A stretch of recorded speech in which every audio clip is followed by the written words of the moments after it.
Jen and Cam are two funny ladies who like to talk about murder, mass murder, murder-suicide, serial killers, spree killers, thrill killers, contract killings, honor killings, and a whole lot of other shit too heinous for me to list here. If you're disturbed by this sort of content, you may want to listen to something else. And if you're a child trying to listen to our true crime podcast, well, you better ask your mama.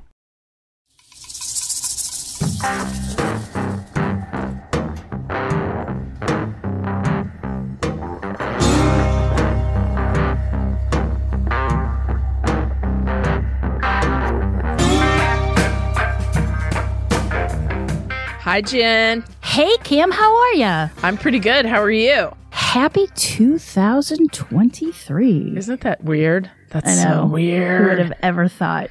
It really is true. The older you get, the faster it goes. Just saying. It does. It really does. So, speaking of which, I hear you got a case that is terrible. No, speaking of which, that doesn't, okay.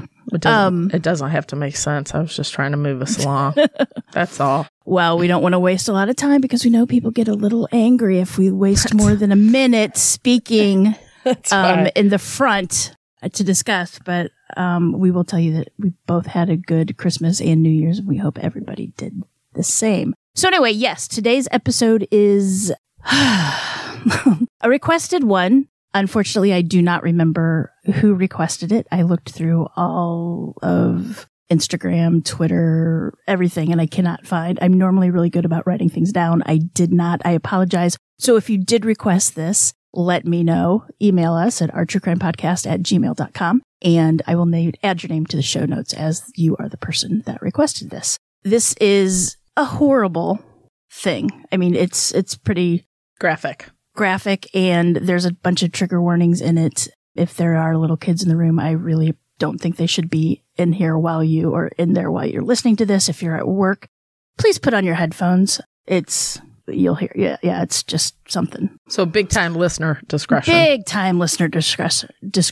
So, this man is, pretty evil in my own opinion. So probably a lot of other people's too. Well, I can't wait. Let's have it. You're going to regret those words. All right. Ready? I really am.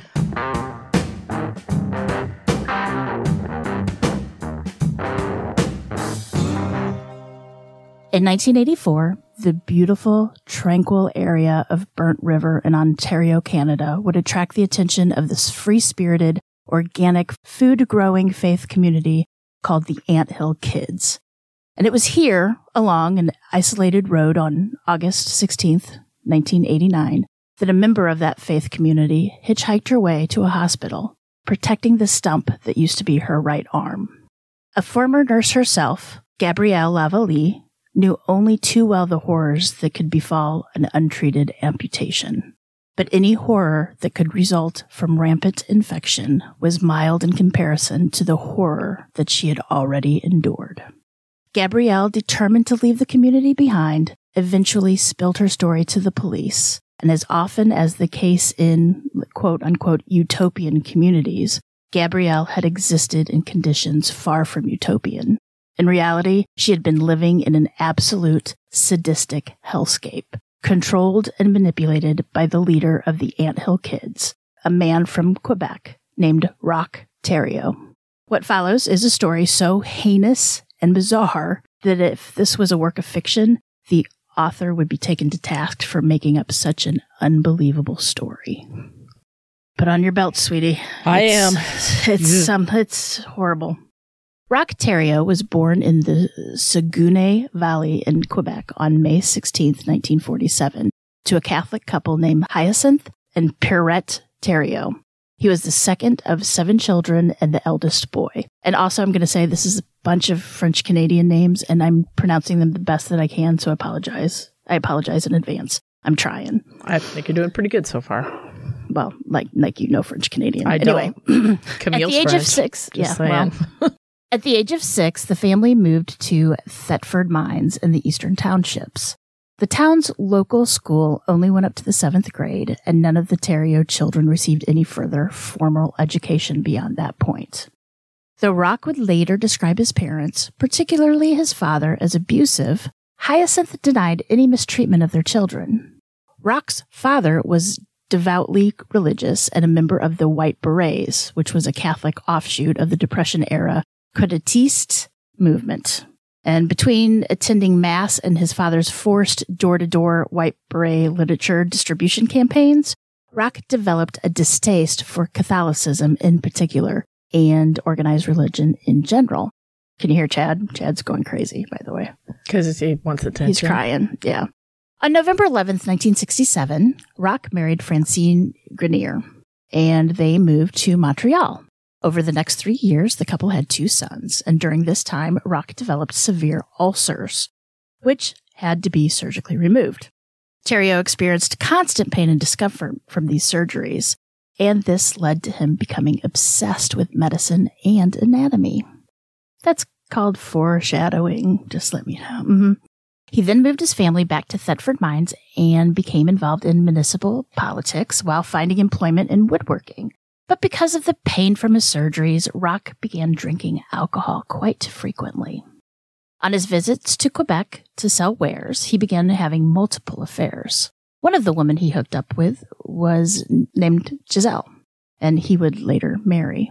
Roch could not possibly make enough money to support a family on his woodworking alone, and the bank foreclosed on his home. And this was the last straw for his wife, like his first wife, Francine. And she took their 2 sons and left. Around this time, Roch Theriault discovered the Seventh-day Adventist Church. The Adventists, which was led by a man named Pierre Zita, met every Saturday, and despite his former feelings towards organized religion, Roch became their most devoted follower. He began following the Adventist dietary guidelines, which is mostly a vegetarian diet, and he avoided caffeine and alcohol. And in fact, Roch's enthusiasm for God's work and his newfound obsession with the Old Testament began to unsettle the other Adventists. Roch was particularly drawn to the strict codes of masculine authority in the Old Testament and was also fascinated with the apocalyptic messages of violence. Theriault began selling Adventist literature door to door, despite how much Roch despised going door to door as a child for his father and the White Berets. But on some level, Roch must have realized that this was an excellent way to gain attention, respect, and most of all, followers. Among his followers in 1977 were, and here's a lot of names that I'm probably going to screw up, but let me try it. They were Joji Pelletier, Francine Laflamme, Nicole Roule, Claude Wallet, Jacques Vizet, and Solange Bouillard, Chantal Labrie, and of course, Giselle. Roch added 2 more acolytes to his group when he met Gabrielle Lavallee from Quebec and Yolande Genebert from France at Lake Rousseau's Adventist retreat in 1977. During this retreat, Roch went hiking by himself, and he said he had a vision of which the sky lit up with a white radiance, and the voice of God told him that the rock on which he stood was a holy place. And like Moses descending from Mount Sinai, Roch Theriault returned to his followers a glow from his encounter with God and knowledge of his own spiritual superiority. He offered his followers salvation and deliverance through his vision from God. Theriault quickly gained a reputation as a healer and decided it was time to move his group to Ste. Marie, which is about 65 kilometers or 40 miles south of Quebec City. There he opened the Healthy Living Clinic, an alternative medicine venue where he sold organic foods and holistic literature. Roch's next move in becoming a tyrannical cult leader was when he decided that his followers should have a uniform. An ankle-length pullover tunic green for the women and a beige one for the men, with Roch, of course, wearing a dark brown robe.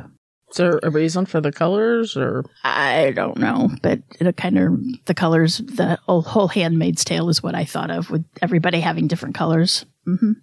The Healthy Living Clinic proved to make the group money, but more importantly, Roch gained more followers. Patrons volunteered time or financial donations. Leo Marc Fauchy sold his worldly possessions to help fund the clinic, and his wife and child joined the group. Jacques Gregier and Marie Grenier did likewise.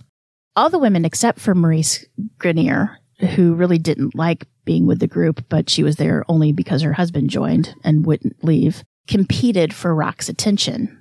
Giselle feared that her position of power and Roch's affections might be usurped by one of the women in the group, and she proposed marriage to him. A week later, Roch and Giselle were married on January 8th, 1978, at an Adventist church in Montreal. On the way home from the wedding, Roch continued to flirt with the other girls in the group, and Giselle worried that he'd married her to gain credibility with the Adventists.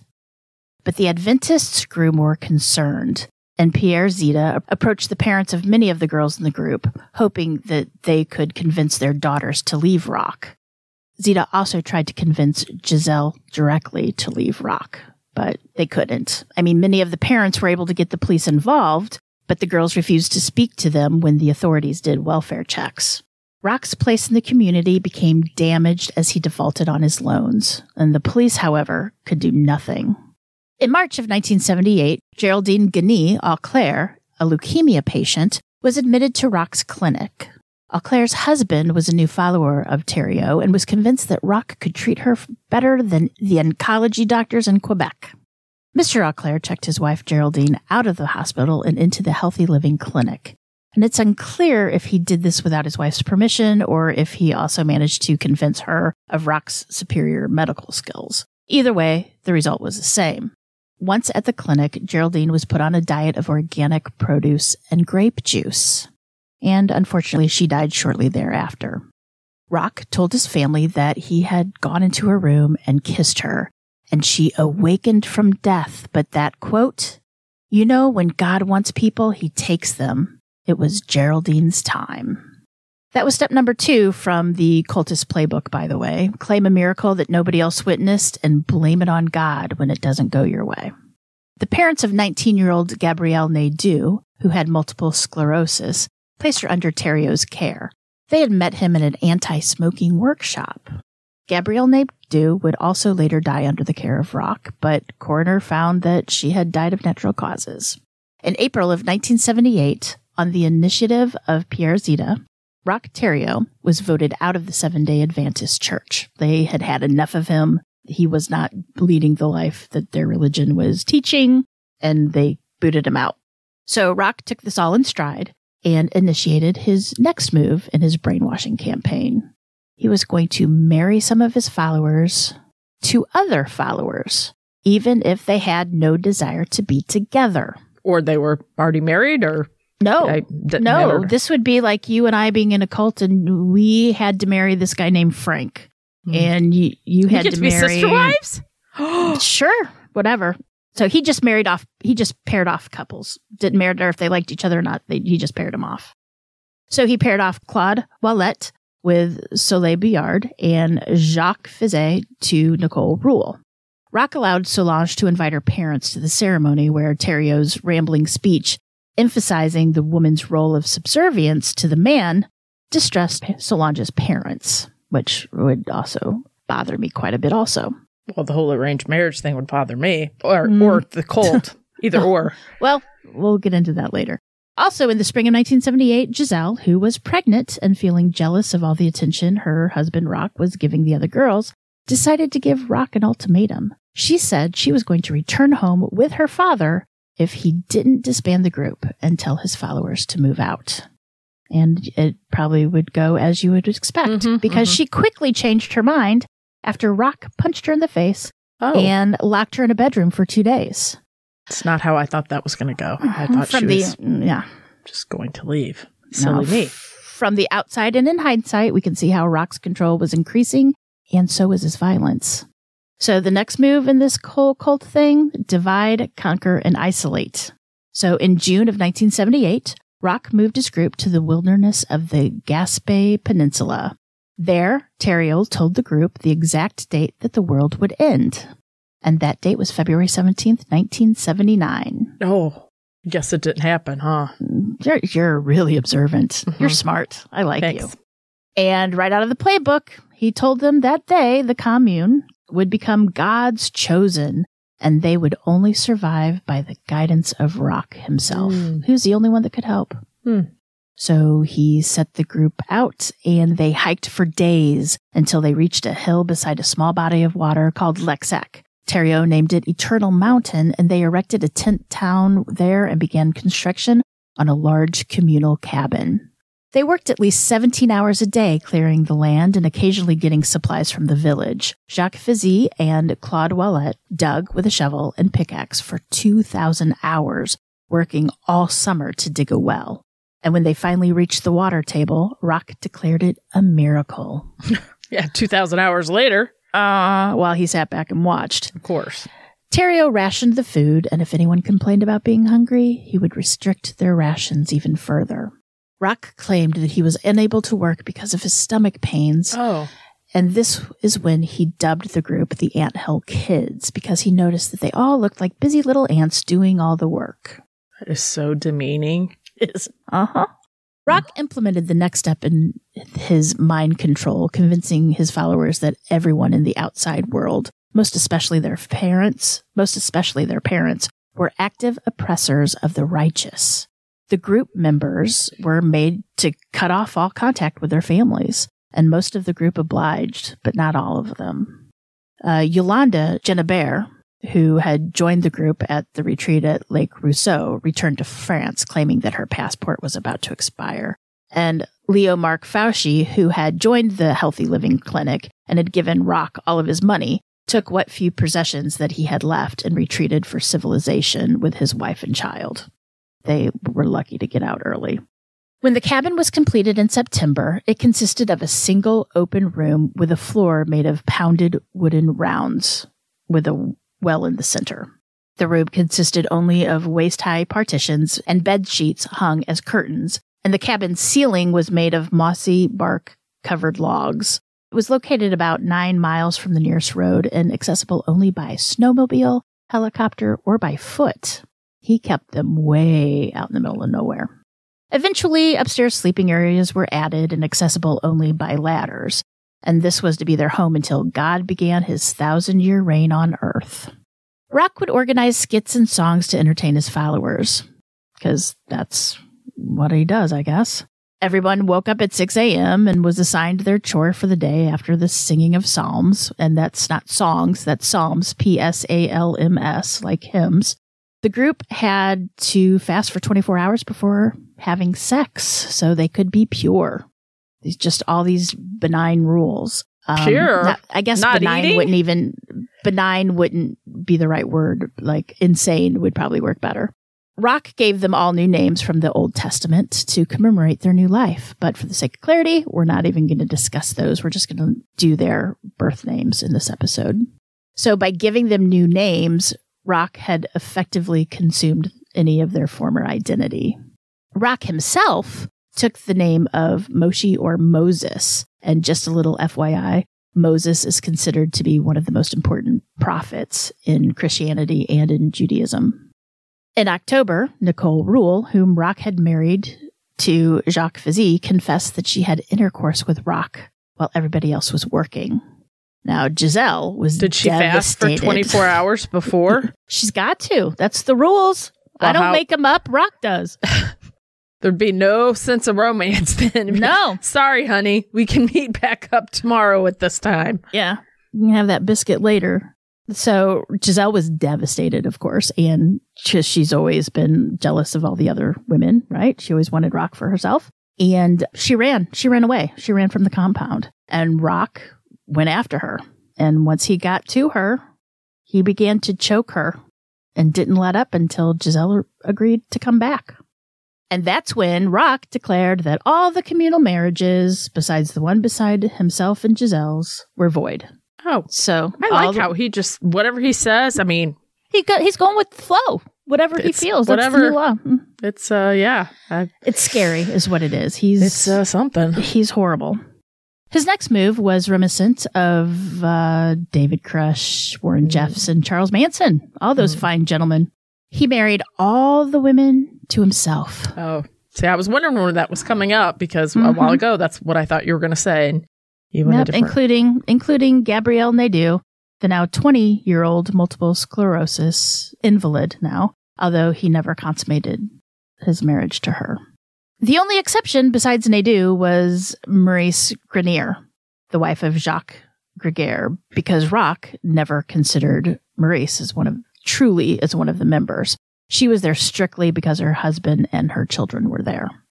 Now, it has been shown repeatedly that children play a major factor in coercing people to stay in cults, and that's why cult leaders insist on having children by so many of their followers.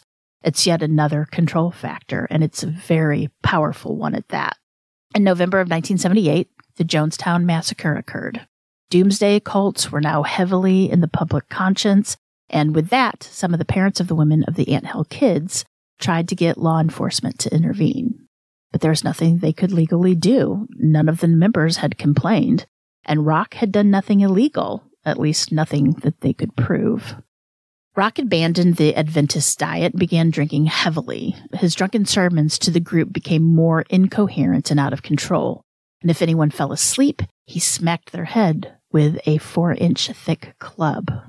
When Maurice Grenier, who was pregnant at the time, ate more food than Roch had allocated her, he punched her in the side and broke 2 of her ribs. Punishment, like standing naked in the snow, became more frequent. When Maurice began to talk about leaving, Roch instructed her husband Jacques to cut off one of her toes with an axe as punishment.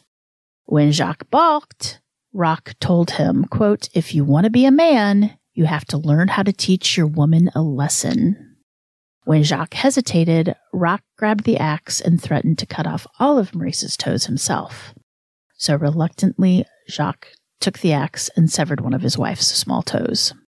After that, Jacques became Roch's main enforcer, and any hope that Maurice had of escaping with her family intact, it just fell to the wayside. When the prophesied days of February 17th came and went without the return of Jesus, shockingly, Roch had an excuse for that. Of course he did, because according to him, Roch, God's time and human time could not really be translated exactly. And therefore, he'd been using the Israeli calendar and not the Gregorian calendar. Silly him. He was using the wrong type of calendar. That changes everything. It does, yeah. So, to the shock and dismay of the families of his followers, the group did not abandon him when his prophecies did not come true. Again, let's just comment that he changes the rules as he goes, just to make. Of course, he does. That's kind of how it all goes. More like bend the rules. No, he's chopping those suckers up. When 21-year-old Chantal Labree's family obtained a court order to have her daughter tested by a mental health professional, Roch Theriault refused to hand her over. And 1 month later, 10 police officers arrived by helicopter on Eternal Mountain, and they arrested Roch and 3 other male followers for obstruction of justice. Roch was ordered by the court to undergo a psychological evaluation in Quebec City for 30 days. Roch Theriault's powers of persuasion were such that he convinced the doctors that his followers had been living a life of self-destructive behavior when he found them, that they had been drug users, estranged from their families with no future, and that he himself had saved them and given them a second chance at life. And guess what? The doctors actually believed him. No. They found him sane and fit to stand trial for obstruction of justice and released him early from his 30-day hospital stay. The other 3 men had been released pretty much the day after their arrest, and the judge gave Roch a 1-year suspended sentence on the obstruction charge. And when the Forest Department threatened to kick the group off the public lands that they were essentially squatting on, Roch and his disciples went to see the premier, which in Canada, a premier is the head of government of a province or territory, right? So they went to the premier and they asked permission to stay. And not only did Roch get promises that they could stay, but they were given seeds with which they could grow crops. The local newspapers ran stories about how this peaceful mountain man might be eccentric, but he was mostly harmless. They dubbed the group the Holy Moses Mountain Family, which to me sounds like a family music group that would perform in Branson. That's what I was Ladies and gentlemen, the Holy Moses Mountain Family. Yeah. Sorry. So anyway, Branson, Chantal. Missouri. Branson, Missouri. Yeah. Now, Chantal Labree, the one whose parents had gotten the court order to have her undergo the psychiatric evaluation, she was also taken up in this raid, and she was released in, quote, perfect mental health on April 27th, 1979, and she was allowed to return to the compound. Roch felt that the real reason he was arrested was so that the families of his cult members could be flown out to visit their children and try to persuade them to come home. And indeed, that did happen, but none of the members left with their family. Gabrielle Nadeau, who was then age 21, went into a coma and died shortly after Roch returned to the compound. And although the coroner would report that Nadeau was emaciated and only about 60 pounds at the time of her death, he believed that she died from complications of her MS, and it was a completely natural death. In early November 1980, a man named Guy Veer joined the commune. Now, Guy had undergone treatment for depression at the same hospital that had declared Roch mentally sound. And after hearing Roch on television, Veer decided that he too wanted to spend the rest of his life at the side of Roch Theriault. Veer was permitted to stay at the commune, but only in the storage shed away from Theriault and his family. And when I say family, it's like Manson family. It's the quote family. Not his real family. Blood related. He did have kids with some of the women there, but when I say family, it's some of the women. It's the Manson family quote type. Okay. Veer was given a small wood stove, a case of 24 bottles of home-brewed beer, 2 hens, a rooster, and 1 meal a day. In addition to his regular set of chores, Veer's job would be babysitting 3 of the group's children that didn't belong to Roch. These 3 children, whom Roch referred to as, quote, animals, because they weren't of his seed, were Maurice's and Jacques' children, Samuel, age 2, and Miriam, age 4. Simon Wallet, age 2, who was the son of Solange and Claude, during their brief quote-unquote marriage. I was just going to say, he forced them to get married, and now he doesn't like the children that he forced them to bear. Thank you. Well, Maurice and Jacques were married before. Jacques made Maurice come with him to the family. Maurice pretty much didn't want to be there, but Jacques was there, and she didn't want to leave him and her 2 kids. So she's pretty much there by default, I should say. But Solange and Claude's son, Simon Wallet, was there because of that marriage Roch did. And of course, that was before Roch decided to marry all of the women himself. All of the women are now married, except for Maurice, At this point of the story, Roch Theriault had 3 children of his own living at the commune. 1 by Giselle, 1 by Solange, and 1 by Nicole. On March 23rd, 1980, Roch's 2 sons from his first marriage to Francine Grenier, Roch Jr., age 12, and Francois, age 10, were coming to live with their father in the commune, and Roch decided to throw a big party to commemorate the occasion. And it's not really sure why the 2 older boys were there. But Guy Veer, he wasn't invited to the party. His job was to look after those 3 animals, or the non-Roch children. Their story was that Samuel, the 2-year-old, the son of Maurice and Jacques, was crying and wouldn't stop crying. And Veer, who was babysitting them, lost his temper and screamed at the kid. But shockingly, the kid continued to cry, probably because some stranger was screaming at him the entire time. So Veer, picked up the 2-year-old by the throat and punched him in the face 5 or 6 times. The next day, Roch discovered what had happened and placed Samuel under the care of Gabrielle Lavallee, because remember, she was the nurse of the group. Gabrielle noticed that baby Samuel's head was flapping around on it. He couldn't keep it straight. And she also noticed that his penis was swollen. What?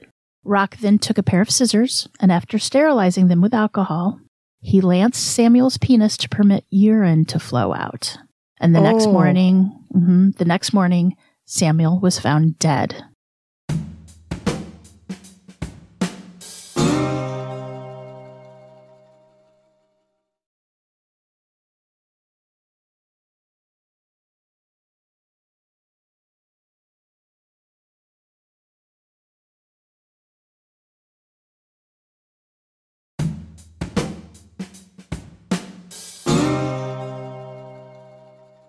Now, the courts accepted this story. They just accepted it. Like, oh, okay, that sounds... The kid, he was punched 5 or 6 times, but okay. Yeah.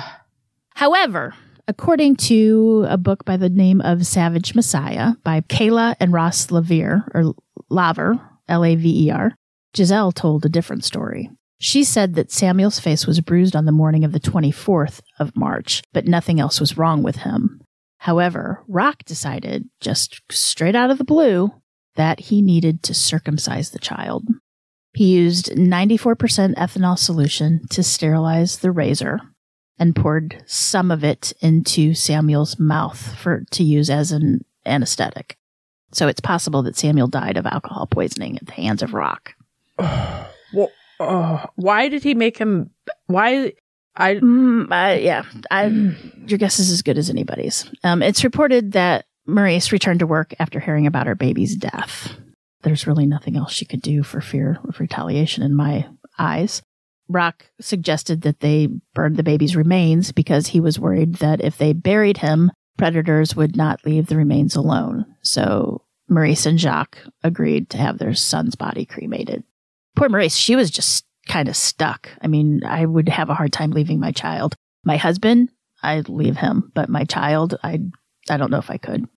One night, 6 months later in September, a drunken Roch decided that Veer should stand trial for the crime of killing Samuel. Giselle says that Guy only hit Samuel, and Roch was the one that decided about the circumcision, which led to the boy's death. I would think five punches to the face of a little kid. 2-year-old, I'm sure probably had some brain damage going on by that time. Possibly. I don't know. But anyway, Roch decided that Guy Veer was responsible and he had to stand trial for this. So he appointed Jacques, the baby's father, to be the judge. Giselle would be the prosecution, and Claude Wallet was the lawyer for the defense. Gabrielle would act as coroner, and Roch's other 6 wives would act as the jury. The trial lasted 1 hour, and the unanimous verdict of not guilty by reason of insanity was passed. Could you imagine a world in which that's how we operated? Mm-hmm. Where you just appoint people to do things, and then, of course, they're going to do exactly what you want them to do. No, but Roch wasn't happy with this not guilty verdict. He wasn't happy about it. And a couple hours later, he took the baby's father, Jacques, aside and suggested that they should probably castrate Guy Veer. And Roch Theriault called for another vote. And a jury of 10, including Roch's 12-year-old son, Roch Jr., 10 of this jury, right? Only 3 of them voted against the castration. And that was Giselle and the parents of Samuel, Jacques, and Maurice. They're the only ones that voted against the castration. The rest voted for Roch to castrate Guy. I know I'm missing something here, but why are we castrating him? Roch just decided that was punishment. Exactly. Mm-hmm. Okay. So, and as you would guess or assume, Guy was very opposed to this idea. I think so.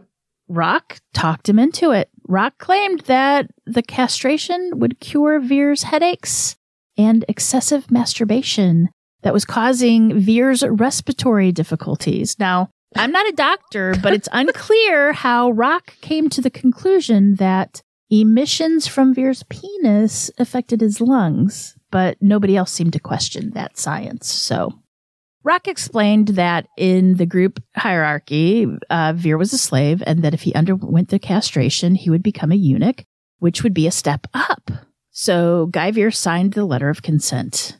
Gabrielle gathered an elastic band, a razor, and a magnifying glass, and a pair of tweezers, and the ethanol. Roch castrated Veer, and his testicles were discarded in a tissue, and then the man bled for a week. I'm surprised he didn't bleed to death. Me too.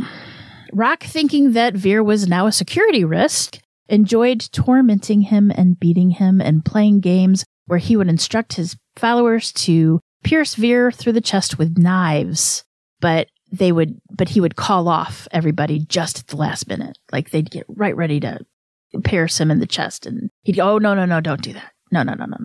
The obvious inspiration for that psychological torment is Abraham from the Bible, being stopped from sacrificing his son Isaac by God at the very last minute.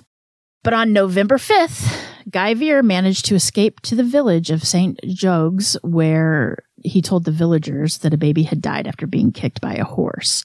And the police raided the compound, arrested Roch and baby Samuel's parents, and relocated the remaining 7 children to foster homes.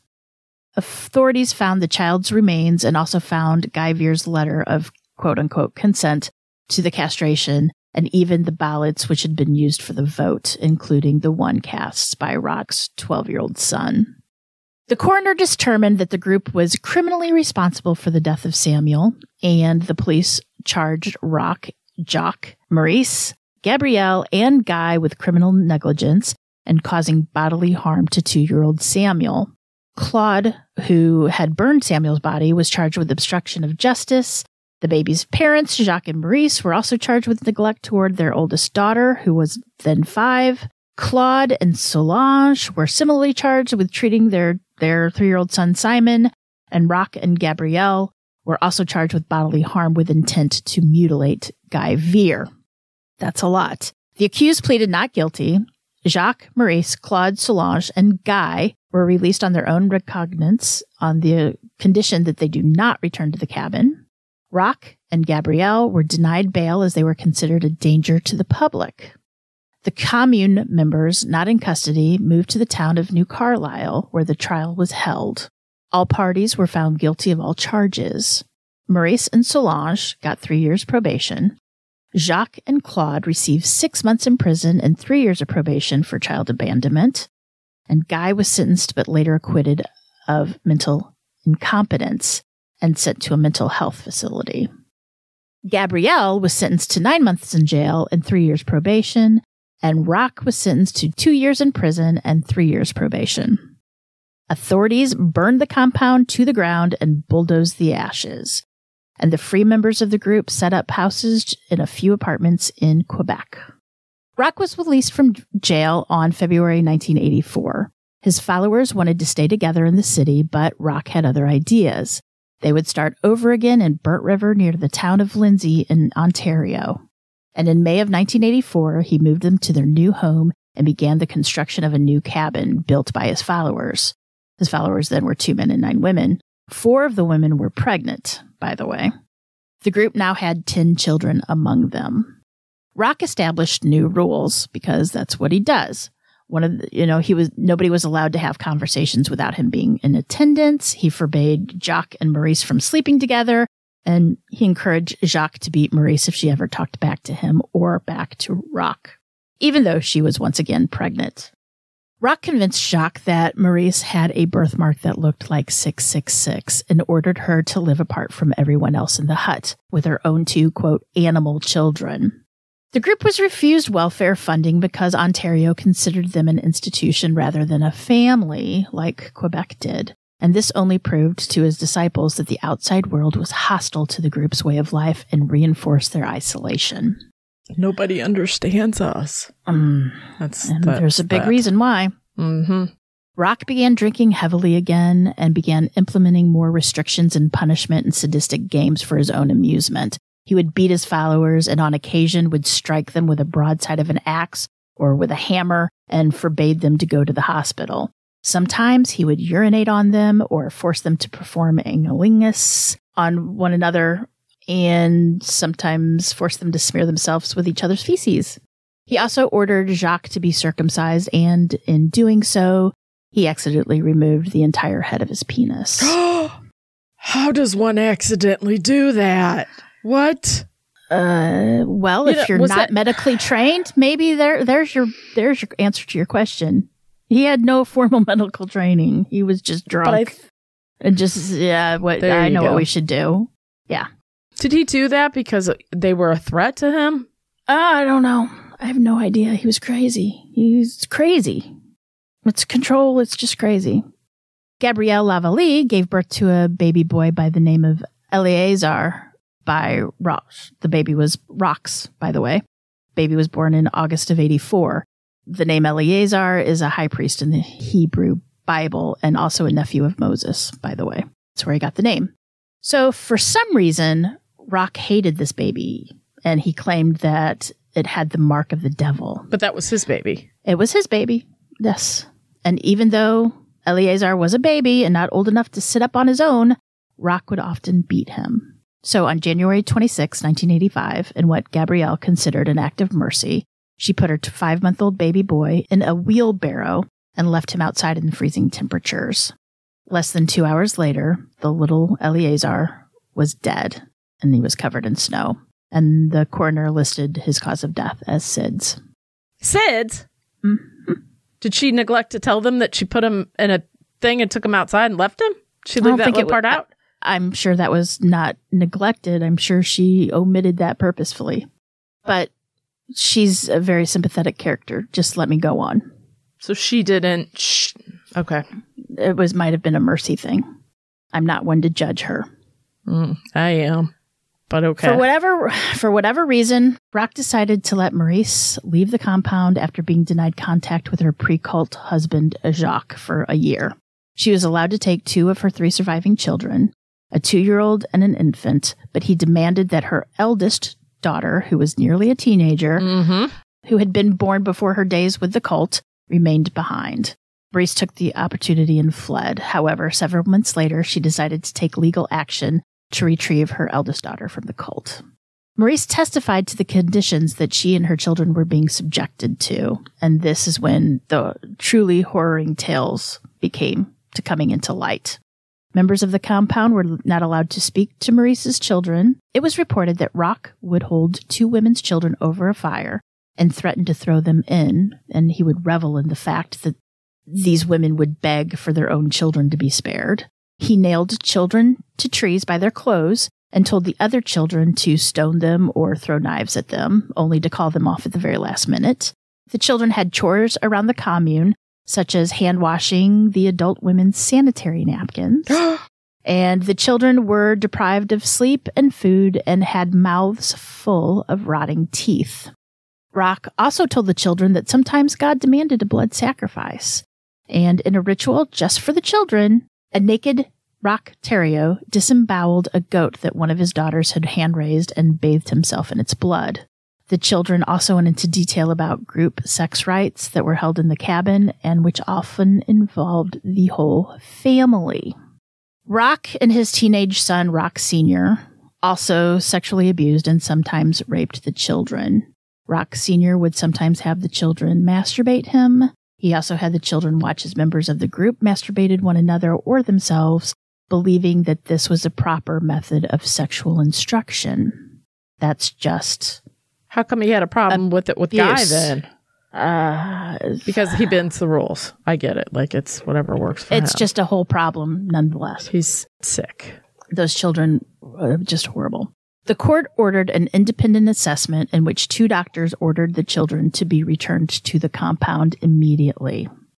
Their 300-page report celebrated Roch's pioneering spirit and experimental attitude regarding sex education. No, were those doctors on the payroll? Government, are you kidding me? No, the doctors accused the government of religious persecution. But however, on October 26, 1987, the court ruled that the children be made wards of the crown. There was to be no parental access, as the courts believed that Roch posed a great risk to his children, because of course he did. The 83-page court ruling also suggested that the testimonies of the 2 doctors and the sympathetic CAS agents were compromised, as the 2 doctors and CAS agents were fellow Quebecois, and the court felt that they had no objectivity or concern for the welfare of the children, and only sympathy for what they saw as persecution for fellow Francophobes. Yes, and without further evidence, though, no criminal charges could be brought against Roch. Got away with it again. Those children, I mean, my heart breaks for them, and they're not children anymore. I mean, they're adults. They're our ages. Who was not doing their job? I mean, if you it sounds like everybody wasn't doing their job. Nobody was doing their job. So around this time, a drunken Roch became enraged with Claude for some minor infraction and ordered Claude to walk around with an elastic band wrapped tightly around his scrotum. Claude wanted to appease Roch and kept it on all night, and this caused serious damage to his testicles, so of course, this prompted Roch to operate. Roch used a razor blade to cut open Claude's scrotum and removed the infected testicles with his fingers, then cauterized the room with a hot piece of iron. Now, none of these procedures in question mark were ever performed with an anesthetic. And with the exception of the occasional use of ethanol, Roch then held a vote to determine whether Claude should be stoned to death for offending God, right? Whatever. Mm-hmm. And unhappy with the decision of his followers to let Claude live, Roch took up a torch and threatened to open Claude's stomach with the torch. And Claude managed to escape into the woods, where he stayed until Roch was sober and he could come back again. I should have just kept going. Thank you. Unless he was, I don't know. One night in February of 1987, Roch threw a hunting knife at Giselle, creating a wound 3 inches deep into her thigh. The wound immediately gushed blood, but Roch decided to sit back, have another beer, take a nap. And then when he woke up 2 hours later, he found Giselle's leg was swollen and bruised from a blood clot that had formed. So Roch decided to operate, probing it with a red-hot iron fire, and poured several cups of boiling water on her leg. A week later, the wound was infected, and Roch decided to fill the wound with salt, olive oil, and spruce gum. Giselle escaped, but after a few days, she went back to Roch, and she, along with everyone else still in the cult, was convinced that they had significant parts in God's grand plan, and so they had to endure. I got a question. In that God's grand plan there, didn't they think it was weird that Roch could get as drunk as he wanted and didn't they think maybe that was just not okay? He was the divine leader. They trust whatever he could do whatever he wanted, including salt and olive oil.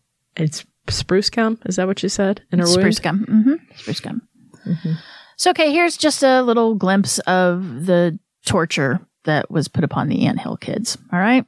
Roch burned Josie's back and Nicole's stomach with a torch. He hit Jacques in the head with a blunt axe and broke his ribs with a wooden club. He punched his firstborn son, Roch Jr., in the face when he refused to wrestle with his brother, Francois. He beat Nicole, who was 3 months pregnant, causing her to miscarry. On another occasion, he shot her in the shoulder. He broke Giselle's ribs with his steel-toed boots. He sliced Claude's arm open with a piece of glass. He pulled 11 of Claude's teeth with a pair of pliers when there was nothing wrong with them. He hog-tied him, hung him from the ceiling, and ordered his wives to pluck all of his body hair. He squeezed Gabrielle and Giselle's nipples with vice grips until they bled. He beat one of his horses to death with a chain and ordered Claude to burn the body. And even after all that, plus making them eat excrement and dead mice, punching Solange in the neck and knocking her out, breaking Solange's cheekbones, randomly throwing knives at people, his members continued to stay. They forgave him and released him from any guilt by reassuring Roch that this was just God working through him. They never seemed to question why a loving God would inflict such cruelty on them. I would think one of them would think that that's not right, that no God, no loving God would do that. No. To Gabrielle Lavallee, the nurse in the group, Roch inflicted an unthinkable torture. A sledgehammer was taken to her thigh. Her hand was squeezed in a vice. Roch hit her in the eye with a belt, pulled out 8 of her perfect teeth, stuck a hypodermic needle in her back, and twisted it until the tip broke off. He burned her chest and genitals with a torch, broke her fingers with a board, cut off one of her fingers, and made her cut a hole in the ice of the pond and jump into the freezing water. But still, the worst was yet to come. Gabrielle's uterus prolapsed, and it protruded 3 inches outside of her vagina. And Roch, of course, with his medical non-degree, he attempted to fix it by punching the uterus back inside Gabrielle's body. And then he fashioned a wooden cone to try to plug it up, keep it in there. And although Gabrielle fled to a women's shelter, she returned to the compound instead of seeing a doctor. And so then Roch, when she was on the outside, she didn't go see a doctor? No. It's brainwashing. It's pure and simple brainwashing. Roch's subsequent treatment after that was to tie a piece of string around the exposed portion of the uterus and to yank on it. Just like it, because it's not attached on the inside or anything, right? He just thought he could just pull it out. And Gabrielle would suffer with this prolapsed uterus for a year. And it was only when Roch made a trip to Utah that she sought treatment and got a partial hysterectomy. And now we're going to get really gross, and my apologies, so here's a big warning for you. I don't know if I can take it. I'm sitting here with my face all scrunched up, like in disbelief. So in the fall of 1988, Solange began to feel ill. Roch immediately decided that she needed an operation, and he inserted an enema tube filled with a mixture of molasses, oil, and water into Solange's rectum. He punched and pressed Solange's stomach, and then he inserted a tube down her throat and told everyone else to blow and suck on the tube. Roch made a 5-inch vertical incision into Solange's right side, below the ribs. Then he pulled out a strip of tissue, about 4 inches long and 1/4 of an inch thick. And he told her, quote, "There, you're gonna be all right." Again, the entire procedure was done without any painkillers or any anesthesia. And after Solange was sewn up, Roch ordered a warm bath for her, and they filled it with cherries. That was part of the thing. That was what he ordered, a warm bath with cherries. Cherries? And like of course this only made things worse. So Roch decided that she needed to switch to a cold bath. With cherries? With cherries. And when Solange finally made it to bed, she started to cough up blood. It seemed like Roch had made a tear in her colon, which leaked digestive fluids into the abdominal cavity. And she died of peritonitis. And Roch was distressed afterwards, and he tried to kill himself in several different ways. And the last being he tried to drown himself. And of course he survived, and he took to writing letters to the dead Solange. He wrote in one of those letters, quote, "A strange force entered my arms and tore the bindings from me. I came out of the water yelling, 'God doesn't want me to die.'" He reported that Solange was inside his body and had dreams in which Solange took shape from his spilled semen. Theriault sought guidance from Dr. Grossback, or an LDS branch president in Utah, who Roch had been communicating with.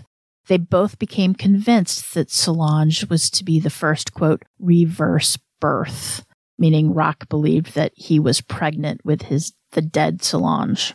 Oh, boy. Roch convinced Alex Joseph, also a Mormon with 10 wives, to perform a post-mortem marriage by proxy for himself and Solange. Wait, post-mortem marriage by proxy. Yeah. Okay. For Roch and Solange. And after a couple days, Roch returned to Ontario from Utah and ordered Claude to exhume Solange's body. So grab your seatbelts. This is bad. I already have like 5 seatbelts on, and it keeps getting worse. Everybody cover their ears. I'm going to say it, and you can cover your ears, because Roch made Gabrielle open, because, the body of Solange is now exhumed, right? So Roch made Gabrielle open Solange's body and pour vinegar on her internal organs to keep the worms away. That's not going to work. He then buried the body again, Solange's body, but a few days later, he decided to exhume her once more. And even though her body was beginning to decay, Roch instructed Jacques to drill a hole in Solange's skull. Oh, God. Do you know where I'm going here? I can only imagine, but I hope it's not what I think. And then he masturbated into the hole. God. He was convinced. Is thinking this is weird. That, we followed you this whole time, but now I drive. Where's the line? Like, where are they going to say, you're not right, buddy. We're done. Well, Roch was convinced that this is what was going to resuscitate her. This was going to bring her back to life. There are other varying accounts as to whether or not other male disciples were also participated in this act of necrophilia or what. But yeah, my heart breaks. I don't understand. It's unreal. He is sick, and he is. He makes Charles Manson look sort of normal. This guy's, thank you. Ugh. Giselle told Roch that Solange's wish was to be cremated, and Roch agreed. And however, before the cremation, he told Gabrielle to remove one of Solange's ribs, which he kept in a leather pouch to carry around with him. Roch also collected a few more bone fragments and put them in a jar with olive oil to preserve as a preservative. He would regularly masturbate into the jar in an attempt to bring Solange back to life through reverse birth. With his vast anatomy degree, he should know that that's not how it works. I need to find out what medical school he went to, so never go to that one. Oh, man. Roch Theriault made another visit to Utah to entrust one of his new babies to be in Alex Joseph's care, so the CAS, or the Children's Aid Society, wouldn't take the child. And during that visit, Alex, Joseph, and Roch apparently had an argument over how Roch treated his wives. And Joseph successfully stood up to Roch, and that made an impression on Roch's wives, which maybe they were thinking that maybe Roch wasn't as all-powerful after all, that somebody could stand up to him. The gods won, maybe he's not so great. So this made Roch even more controlling. However, one of his wives, Jauge, left Roch for good that winter, and Roch succeeded in concealing the birth of 2 more children and the death of Solange from the authorities. Getting out was the best thing that lady ever did. They did. That's for sure. So here's another gross part.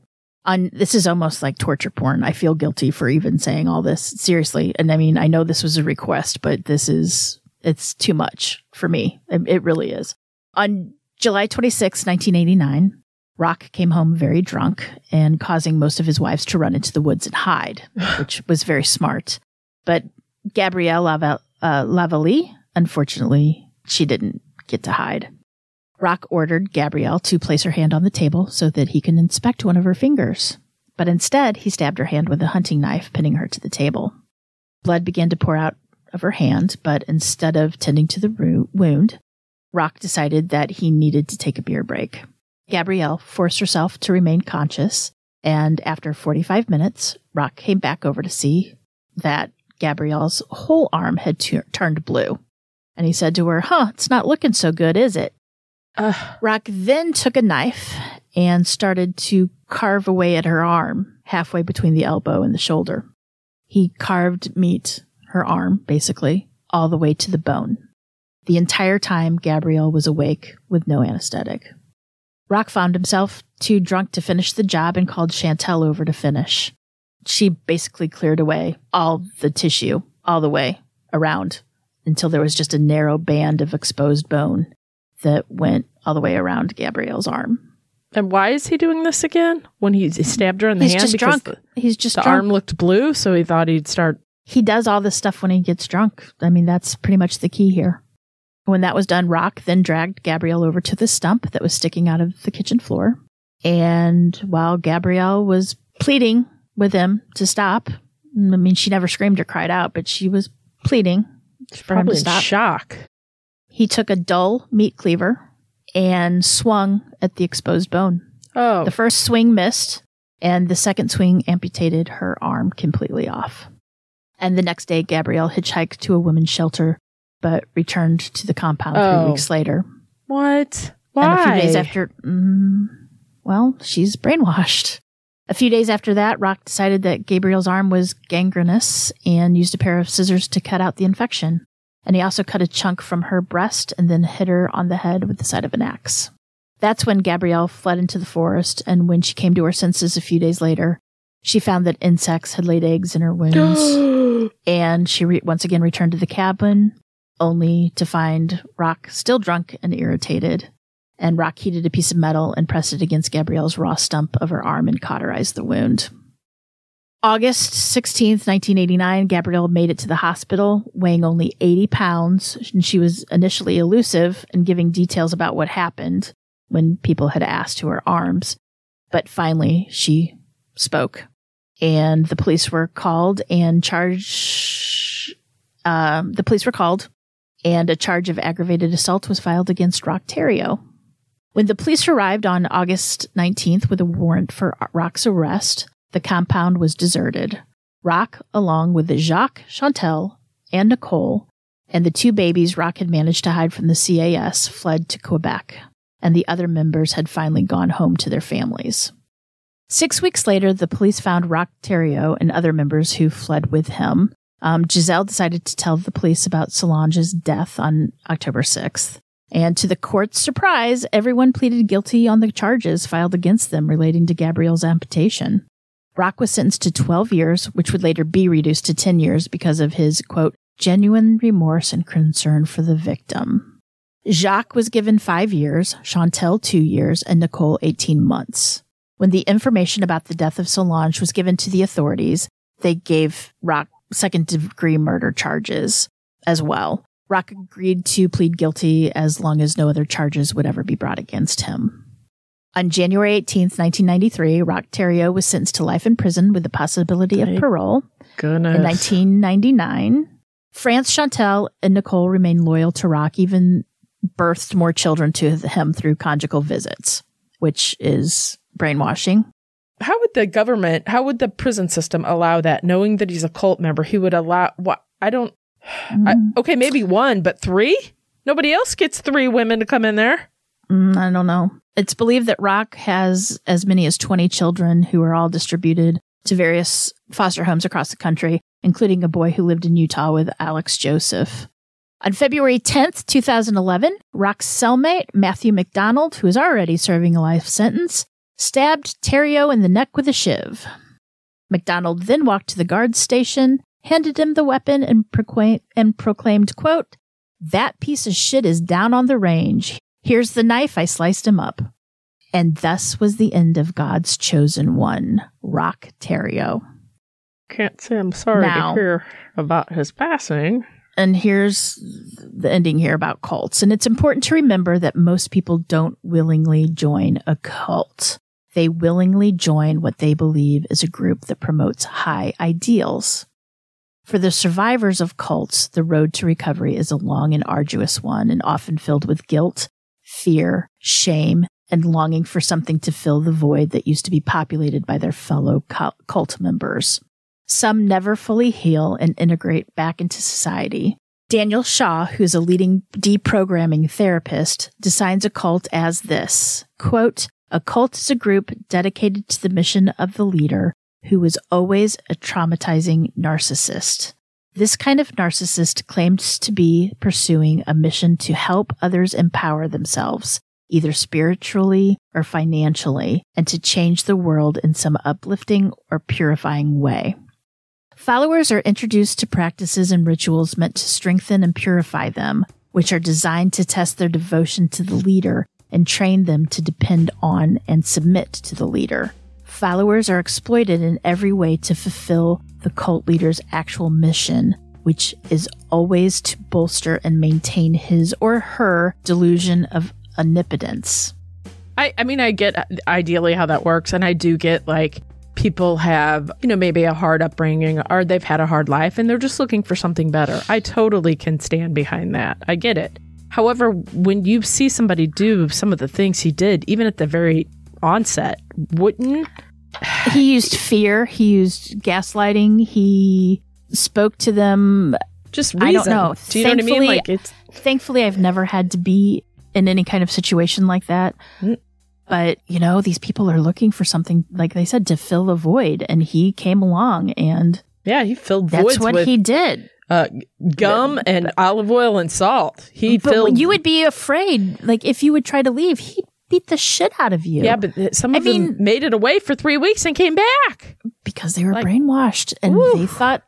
Yeah, but if they come back, I would be almost more scared to come back, because he's going to get you for leaving in the first place.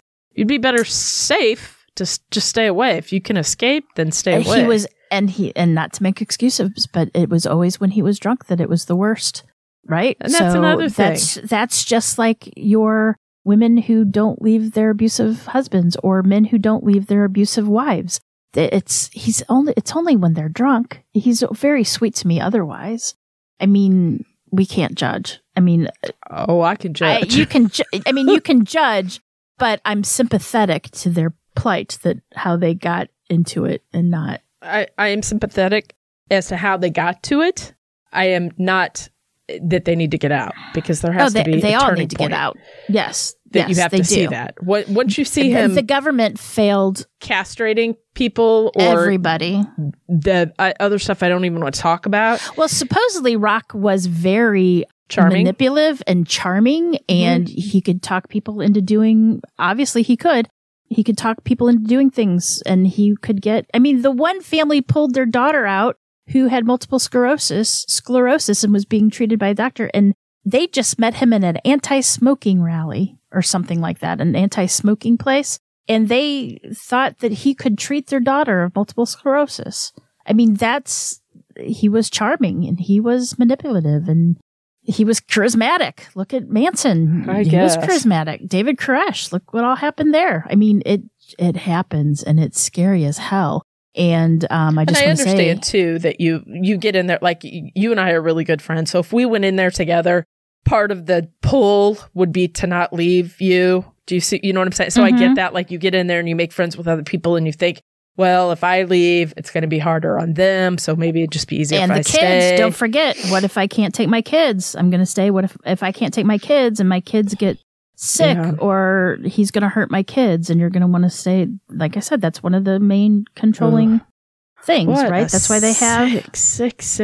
Oh, so yeah. I just want to say that if you or any loved ones need help with either leaving a cult or if you're in need of therapy to help recover from your experiences, you can visit the International Cultic Studies Association. Their website is icsahome.com/support, and you could get help. I will also put that in the show notes. But yeah, this is horrible. It's one of the worst cults that I think I've ever read about. It's just nasty.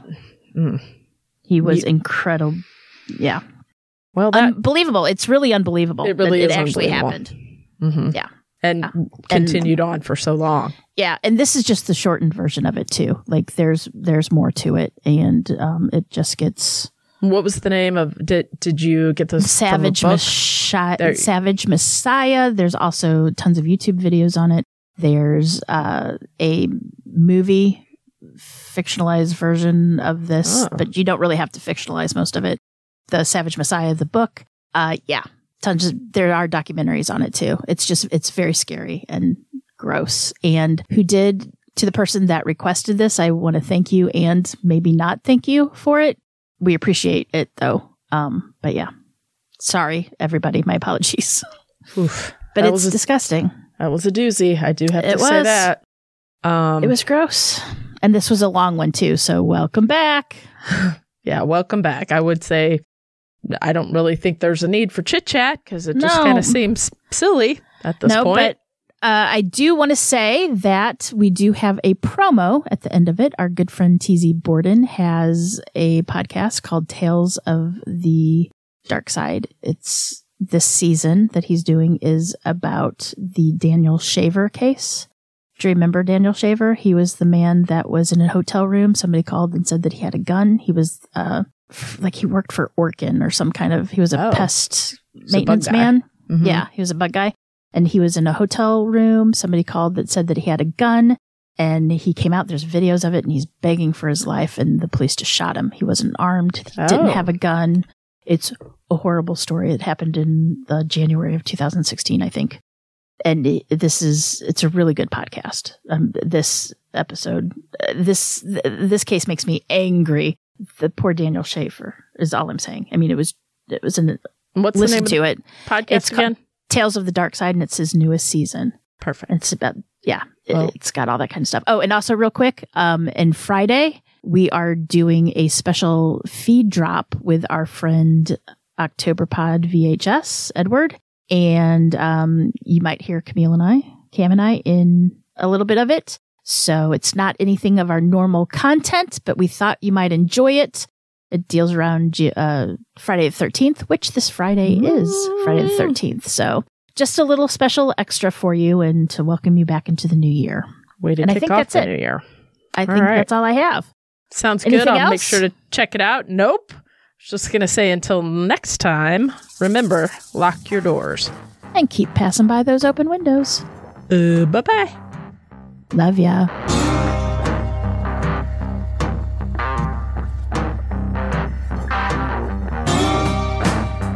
Today's episode was researched and written by me, Jen. For more information about this episode, as well as all other sources, please check out our show notes or the podcast website at ourtruecrimepodcast.com. Our True Crime Podcast is developed and created by the hosts, Jen and Cam. Original music and audio mix of all our True Crime Podcast episodes is courtesy of Nico Vertesi from We Talk of Dreams. You can reach Nico at wetalkofdreams.com. Listener discretion is provided by Edward October from Octoberpod VHS. You can find all of his great works on YouTube. Please make sure to like and subscribe to our True Crime Podcast wherever you listen to your podcasts. We can be reached on Instagram and Facebook at Our True Crime Podcast or on Twitter with the handle at Our True Crime Pod. You can also email us at ourtruecrimepodcast@gmail.com. We would also at this time like to thank our patrons. We would be so lost without you. Thank you so much. And if you would like to help support the show, you can check us out on patreon.com/ourtruecrimepodcast. You can also show your support by leaving a 5-star review on Apple or simply just tell your friends about us. It's that easy. Love ya.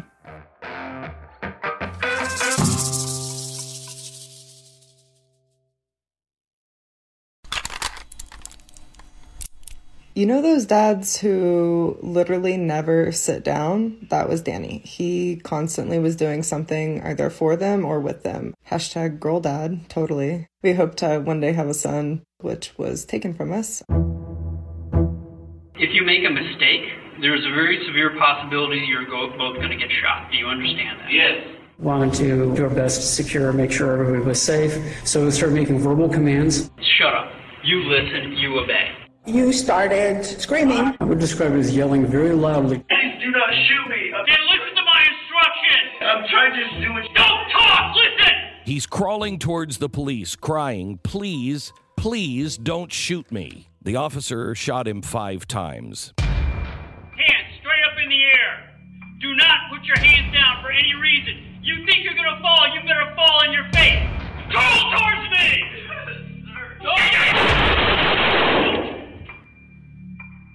Jesus Christ, they murdered that guy! And he got off. He got off. They killed this guy. I mean, it looks a lot like murder. Cop who killed, fired from the force, is now getting paid, collecting a taxpayer-funded check every month for the rest of his life. She received a phone call from her 8-year-old school. She tried choking herself while she was at school and told her friend that she wanted to die. I lost everything in my life.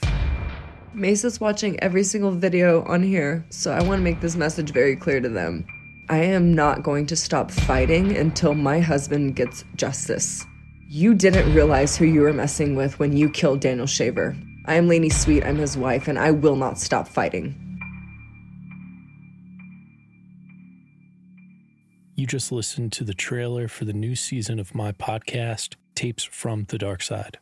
The execution of Daniel Shaver is the investigation into the 2016 police shooting of an unarmed man. It's often described as the most disturbing police shooting ever caught on tape. This multi-part series will examine the depravity of the Mesa Police Department's actions that night and the ensuing corruption that is still ongoing to this day. This is Tapes from the Dark Side, the execution of Daniel Shaver. Available now on Apple, Spotify, and all podcast apps. Subscribe today. Just search Tapes from the Dark Side.